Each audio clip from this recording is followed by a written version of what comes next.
magaalada Wardheer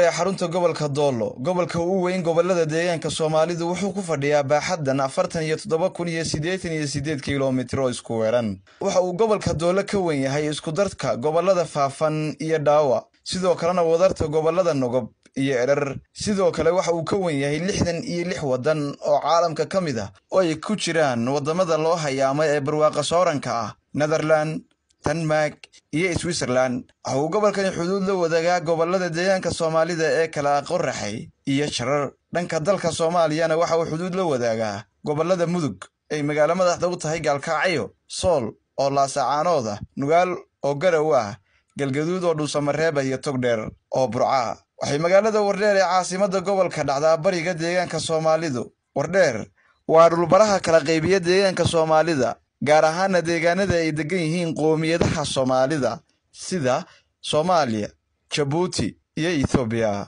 Waxay caasimadda Muqdisho u jirtaa masaafo dhan 1,100 kiiloomitir isla intoo kalena waxay u jirtaa caasimadda dalka Djibouti 100 kiiloomitir. Wadan kala wanaagsan ee wacan ciidii loo bogay hareerigii wacnaa iyo adwalba aragtide ayaa Wardheer ku soo bara Cabdi Tahliil Warsame Allah u naxariiste. Magaalada Wardheer waxaa la degay xilli durugsan oo lagu qiyaaso qarni iyo bar ka badan waxayna magaalada magacan kula baxday ceelka Wardheer oo ahaa ceel ay dadka iyo dunyaduba ka cabi jirtay ceelka ayaa la sheegay in dheerarkiisa dartii loo oran jiray waartii dheerayd sida ay magaaladu magacan kula baxday ceelka Wardheer waxa uu kamid ahaa 7 ceel oo isku qoofalan oo la isku oran jiray Doolo waxayna 7da ceel kala ahaayeen Walwal Wardheer Afyaraado Uubataale Waafduug Garloo Gubay iyo Yoxub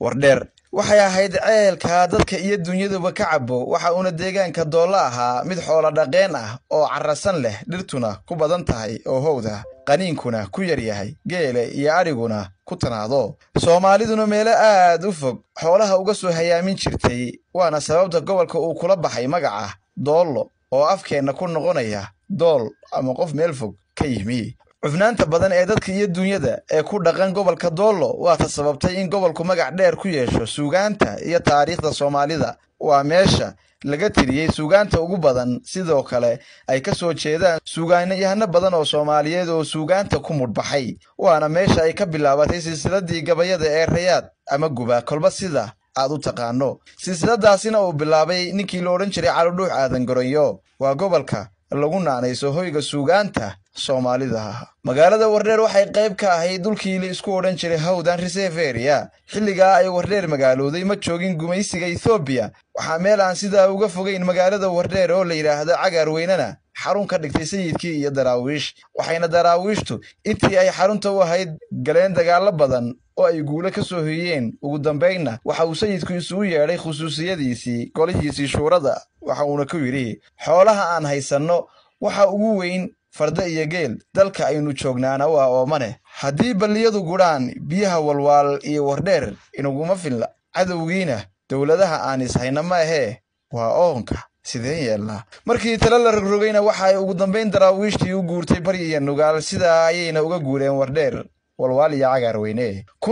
1933 ilaa 1934 waxa uu Talyaanigu dhisay wada isku xidha Wardheer iyo dhulkii Talyaanigu haystay Italian Somaliland wadada oo mari jirtay Galaadi waxay isku xidhaysay dhulkii uu xukumayay Talyaaniga iyo dhulka Ogaden loo yaqaanay Talyaanigu wuxuu xarun ka samaystay Wardheer iyo Walwal oo muhiim u ahayd istiraatiijiyada dagaal ee uu rabay inuu ku qabsado Walwal oo xarun u ahayd Xabashida 5 December 1934 ayay Xabashidii ugu horeysay ka qaxday Walwal halka oo ciidamadii Ethiopiaanka lagu jabiyay isku dhacan ayaa horseeday inuu qarxa dagaalkii labaad ee Ethiopia iyo Talyaaniga ee taariikhda casriga looga yaqaanay Italo Abyssinian War 1935 ilaa 1937 kadib duulaankii uu Talyaanigu ku guuleystay waxa Wardheer ka talin jiray Talyaaniga 1941 hilaadii ilaa 1935 bixitaankii Talyaaniga kadib waxa gacan ku haynta Wardheer la wareegay Ingiriiska ilaa uu ku wareejiyay kuna dhaxal duugay Ethiopia 1955 kacdoonadii gobonadooyinka ahaa ee ka curtay ayaa si adag u saameeyay magaalada Wardheer waxayna ka ciyaartay kaalin muhiim ah dhaqdhaqaaq kasta oo gobonimo raadisa waxayna ahayd koobihii ugu horreeyay ee dagaalkii 1977 ka bilowday waxayna ahayd magaaladii ugu horreysay ee la furtay iyo tii ugu dambeysay ee Soomaalida laga saaro waxaana Soomaalida iyo jamhadoodiiba la saaray December 1978 kadib markii dawladda Ethiopia ay dib u qabsatay magaalada Wareer dadka reer Wareer intooda badan waxay ka qaxeen magaalada waxayna galeen Soomaaliya waxaana dhacday wixii la oran jiray ka baxaydii sanado kooban kadib dumitaankii dawladdii dhargida ee Ethiopia ka tilanaysay waxay Ethiopia u guurtay nidaam federaal qoomi ah waxaa xiligaa la dhisay deegaanka Soomaalida ee haatan jiray ee magaalada Jigjiga ee caasimadda u tahay Wareerna waxay ahayd xaruntii gobolkii la oran